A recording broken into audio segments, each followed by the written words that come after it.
Hi friends, this video shows how to fix issue back tap is not working.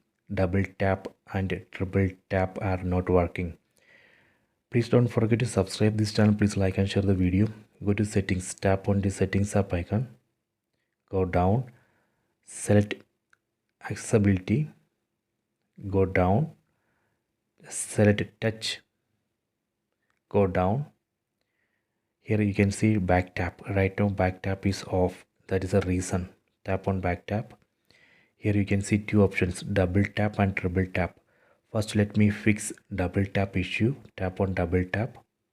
Under system we can see list of options. From this list we need to select one option. Let me select flashlight. Okay, done. After this we can test this double tap. Take one finger, then on back side of this phone just double tap like this. That way we can test double tap. This way we can fix double tap not working issue. Go back. Similarly we can go to triple tap, then select one option from this list and test it. And this way we can fix this issue. Back tap is not working, or double tap or triple tap not working. Okay, so I hope you have enjoyed this video. Please take it.